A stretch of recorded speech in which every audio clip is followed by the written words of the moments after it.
tourne. Voilà. Revenez un peu sur ce mouvement que vous venez de lancer. Oui, effectivement.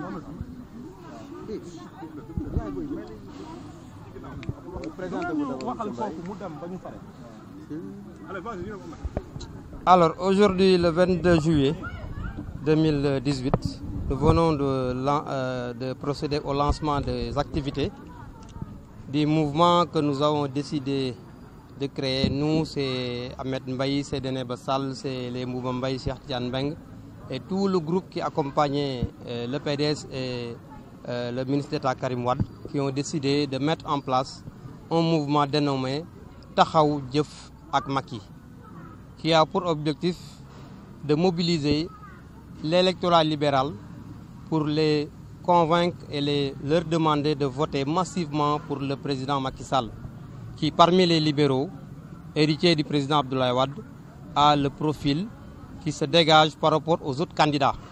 Donc d'abord, nous ne sommes pas venus pour aller creuser chez les gens de l'APR. Nous ne sommes pas venus pour récupérer des militants, des gens qui sont avec le président Macky Sall.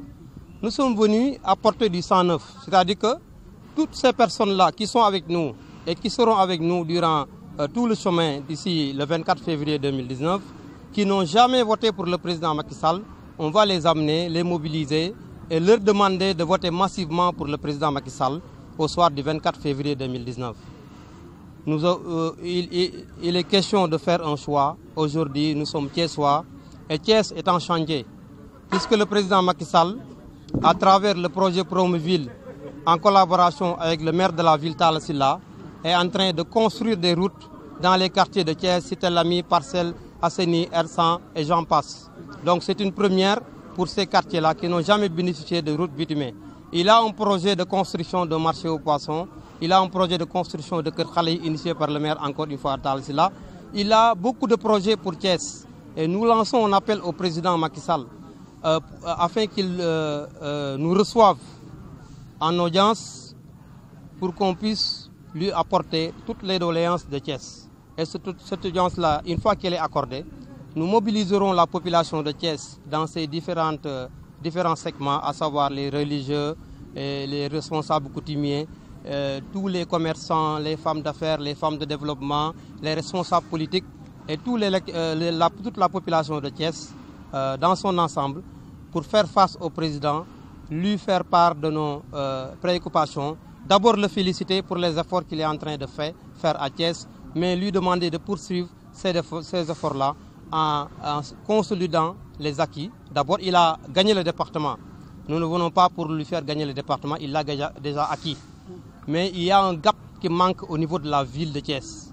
Et ce gap-là, il faut d'abord féliciter les responsables de la paix qui ont abattu un travail colossal, que ce soit les responsables qui sont dans le parti et aux autres qui sont dans les mouvements de soutien.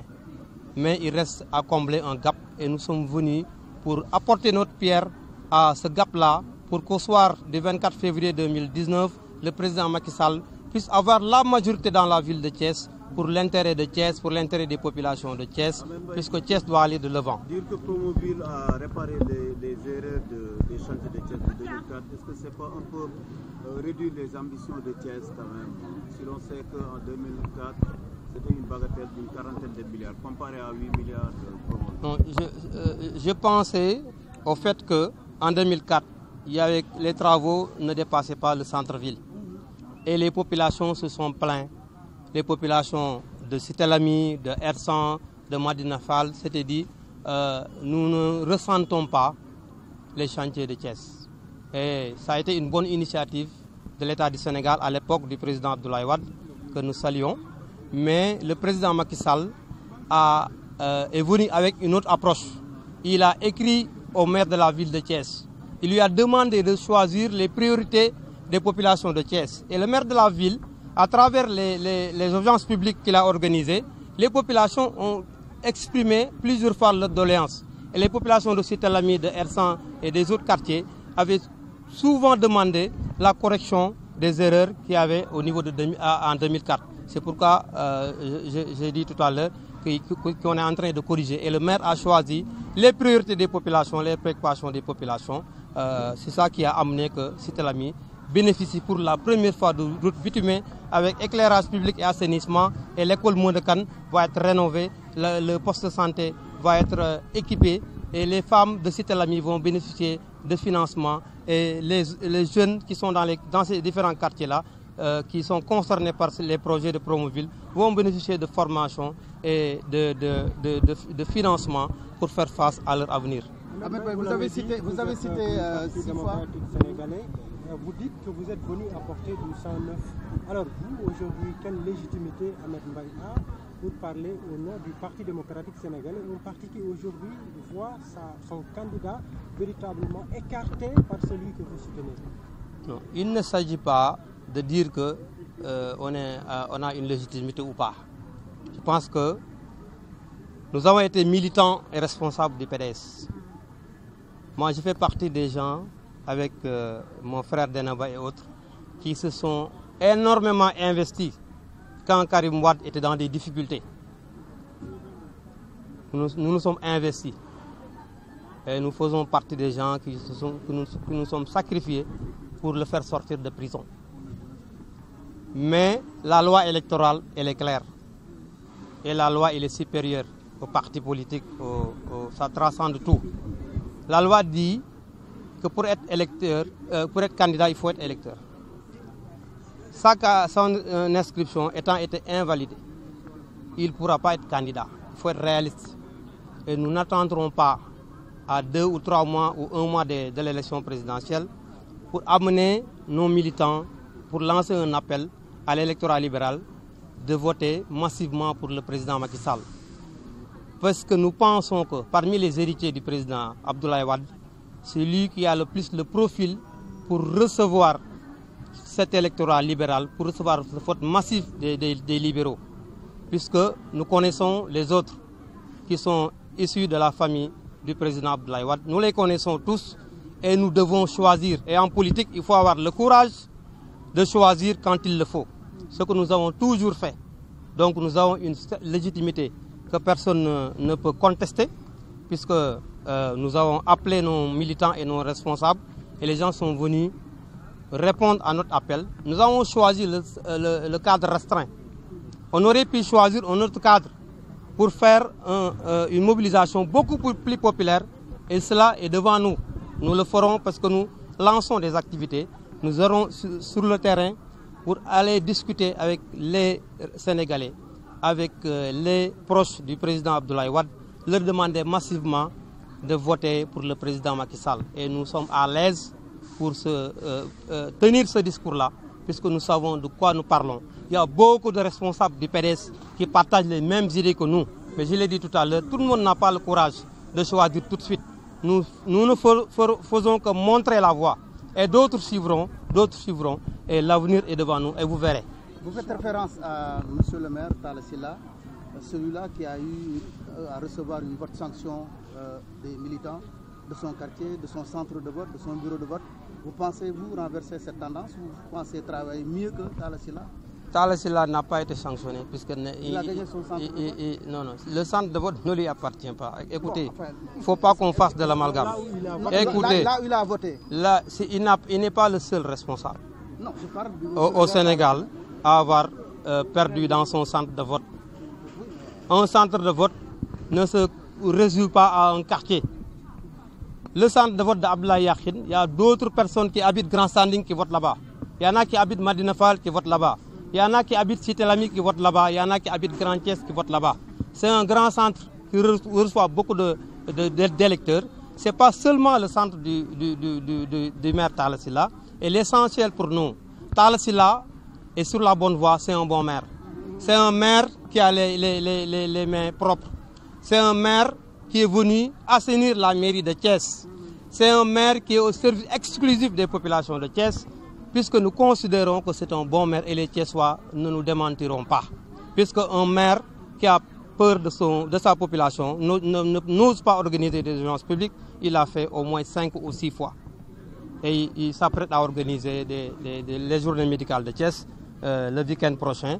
Donc il est au service des populations de Thiès. Il a choisi lui de surseoir à sa candidature, de soutenir la candidature du président Macky Sall pour l'intérêt d'abord des populations de Thiès en tant que premier magistrat de la ville, puisque Macky Sall est en train de faire beaucoup de réalisations à Thiès. Beaucoup de projets ont démarré, d'autres suivront. Thiès est en chantier et Thiès continuera d'être en chantier. Et le président Macky Sall, nous l'inviterons, Inch'Allah, d'ici le mois de décembre ou le mois de janvier, pour venir à Thiès pendant au moins 48 heures, inaugurer les projets qu'il a commencés, mais aussi visiter les projets qui sont en chantier sous son magistère. C'est cela qu'est en train de faire le maire Talla Sylla. Donc il est sur la bonne voie. Nous sommes sur la même longueur d'onde que lui. Nous sommes plus outillés que lui pour aller récupérer l'électorat libéral, puisque nous faisions partie de cette famille. C'est pourquoi nous nous sommes assignés cette tâche. Ahmed Mbaye de Nebassal, les Mouba Mbaye et les autres qui sont avec nous, nous irons à la quête de cet électorat-là pour les amener, les convaincre à voter massivement pour le président Macky Sall, pour la sécurité et la stabilité du Sénégal, pour le Sénégal émergent. Fall Askan Wi laisse une actualité, puisque c'est une coalition de partis, qui regroupe beaucoup de mouvements de soutien. Je dis que nous sommes toujours en phase avec le maire Talla Sylla, c'est notre frère, c'est notre ami, c'est notre compagnon. Bien sûr, pourquoi pas. Fall Askan Wi, c'est le peuple. C'est Askan Wi qui se retrouve. Même le Benno Bokk Yaakaar est dans le Fall Askan Wi. Même le ministre Augustin Tine, même le président Macky Sall est dans le Fall Askan Wi, parce que Askan Wi, c'est la nation, et la nation, c'est le peuple, c'est le Sénégal.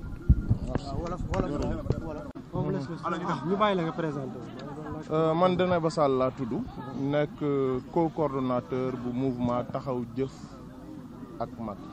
lan moo waral tànn mouvement boobu ngeen tuddee ko taxaw jëf ak Macky. taxaw mooy mobilisation maanaam dajale mbooloo, jëf mooy action ci tubaab, mobilisation ak action pour jàppale Macky Sall. Parce que nit ñi parfois ñu taxawal benn mouvement de soutien bu ñu defee lancement bi ba pare dem toog seen kër ñun dañuy lancer suñu paree dem sur le terrain cible bi ñu wax fii nit ñi ñu dem waxtaan ak ñooñu parce que ñooñu ñor ñaar moo ñu ñor massification mouvement bi boo xam ni dafay déboucher ci réélection président Macky Sall ci premier tour. amuñu beneen objectif amuñu beneen gis-gis te amuñu leneen lu ñu mën a distraire dañoo taxawal mouvement bi parce que comme ni ñu ko waxee ci biir salle bi dañu jóg pour xeexal ñi nga xam ni dañu leen di woowee les fossoyeurs de la République dañu jóg pour xeex ñi ñuy tudde les marchands d'illusion maanaam ñiy nax askan wi di nax électeurs yi di leen wax loo xam ni dara du ci dëgg dañoo jóg pour xeex ak ñi président de la République Macky Sall tuddee nu ñu koy waxeeti le terrorisme intellectuel dañoo jóg pour xeex ak ñi nga xam ni lenn rek moo leen ñor pétrole ak gaz bi ñu découvrir ci Sénégal ñu teg ci seen loxo sàkkal ko pexe séddoo ko ay nit dugal ko seeni poche ak seeni compte bancaire te ñun nag dañoo jàpp ni loolu mooy suñu gis-gis am na ñeneen lu gis leneen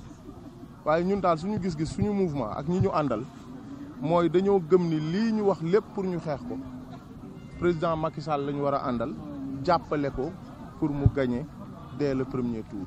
moo tax ñu dajale fii mbooloo mi président defal ñu honneur moom ci boppam woo le ministre Augustin Tine yónni ko mu ànd ak une très forte délégation. ñu présenté leen ñenn ci suñu mbooloo ndax ñeneen ñi ñëwaguñu ñun ñooy dem ci koñ yi ci gox yi ci département wu Thiès ak ci ñi nga xam ni xam nañ leen pour wax ak ñoom pour ñu ñëw jàppale président de la République. choix la boo xam ni dañu koy assumer te dégluwuñ ci ku gëmul loolu dégluwuñ ci ku nekk ci leneen ñun daal suñu choix la ak suñuy nit ñu waxtaan ci gëm ko.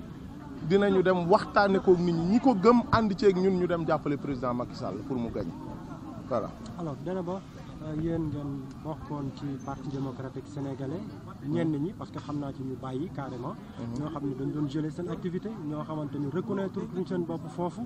yéen ñi ngeen xam ne sax desoon ngeen ci ba ñu fal leen ci seen diggante ak direction bi vraiment coupé na doxeetul noonu. tey ban légitimité ngeen am pour wax ni. ñëw leen pour xëccoo ak waa APR mais da ngeen a ñëw pour yokk te ci vivier wu libéraux yi ngeen ko bëgg a doxalee expliquer leen ñu loolu lan la mën a. xam nga ñun suñu légitimité jaratul ñu koy naatable dëkk boo fa demee ci ab élection ñu fal la nga nekk conseiller municipal nga nekk fa adjoint au maire man ma nekkoon adjoint au maire de la ville Ahmed Mbaye mi nekkoon premier adjoint au maire de Thiès Est ñi ñu àndal nekkoon ay élus ñenn ñi nekk ñoo xam dañ leen a xam ci réew mi amul kenn ci dëkk bi koo xam ni suñu légitimité mën na koo naatable bu la neexee na nga wax lu la neex waaye li ñu amal solo déedéet waxuma la yow parce que yow tu es neutre tu es journaliste dama ni ku mu neex nga am sa xalaatu bopp ne ñii amuñu légitimité waaye boo waxalee yàlla xam ni dëkk bii fi la ñu dëkk xam nañu fi te am na as tuut suñu fi mën waxuñu mën nañoo gañeel président Macky Sall ndax déjà département wu Thiès njabootam bu Benno Bokk Yaakaar ak ay nitu boppam jàpp nañu ba mu gañe département bi ville bi jàpp nañu ba gab bi wàññeeku parce que PDS nag ay benn bureau de vote ak ñaar la fi daan gañe léegi da ngay compter une 50aine de bureaux de vote bu Benno Bokk Yaakaar di gañe léegi dem nañu ba dans la ville de Thiès ñu leen di rawe ay 10 000 voix ñun ak ñu mel ni ñun bu ñu boolee li ñu am ak li responsable APR yi am li mouvement yi am ak ñi mën a jàppale président Macky Sall li ñu am bu ñu ko boolee am nañu yaakaar ni bu ñu ko liggéeyee sur le terrain mën nañ koo gañal dëkk bi. Karim Wade moo doon seen candidat ñu jàpp ni nguur gi fi nekk moo tax. mënatul nekk candidat. Candidat mouvement taxaw jëf ak Macky président Macky Sall la. Nous sommes résolument tournés vers l'avenir. Candidat bi Macky Sall la tudd moom la ñuy jàppale. pour mu nekk président de la République pour mu am deuxième mandat. Candidat bi amul beneen tour Macky Sall la tudd. te ci loolu la ñu ne. ci Macky Sall daal mooy candidat wu mouvement taxaw jëf ak Macky comme son nom l'indique amul keneen. fal askan wi fu ngeen ci toll. fal askan wi comme ni ko sama frère Ahmed waxee c'est nu ñu koy waxeeti dafa am ñu bokk gis-gis bokk ni ñu xalaate Sénégal ñu dajaloo ci jóge ci parti yu ne jóge ci mouvement yu ne jóge fu ne continuer di doxal loolu ànd ceeg notre frère Talla Sylla dinañu continuer doxal suñu mouvement wax ak nit ñi le maire Talla Sylla fu mu wootee ñëpp dinañ ñu gis ci wetam ñu jàppale ko moom aussi parce que ñoo bokk fi ñu jëm su fekkee ñun dañoo am mouvement tuddee ko taxaw jëf ak Macky Talla Sylla jóg def déclaration ne moom dafay soutenir président Macky Sall pour ñu fal ko dès le premier tour mais ñun ak moom ñoo bokk fu ñu jëm bon dara mënuñoo tàggale amul benn ambiguïté suñu diggante ak moom gis nga lii ñuy def nii amu ci lenn lu ñu teg te waxtaanuñ ci ak moom te jokkoowuñ ci ak moom li ñu waxtaanee ak moom lépp nag du loo xam ne dañ koy teg sur la place publique mais na ñëpp xam ne ñun ak moom réeroowuñu waaw. c'est important. merci. fu ngeen toll si budget bi gars yi ngeen yoral juróom-ñaari weer mbaa fay ngeen. fi mu toll nii daal. tey moom foog naa tey la dimanche. xam naa bu altine incha allah ñu jubluwaat ci mbiri budget ak ñoom seen. waaye daal fi mu toll nii daal taxaw jëf ak Macky daal wax dëgg yàlla moom la ñuy waxtaane waaye du ñu waxtaane leneen. jërëjëf merci beaucoup. mais Ahmed Augustin nee na maa ngi la door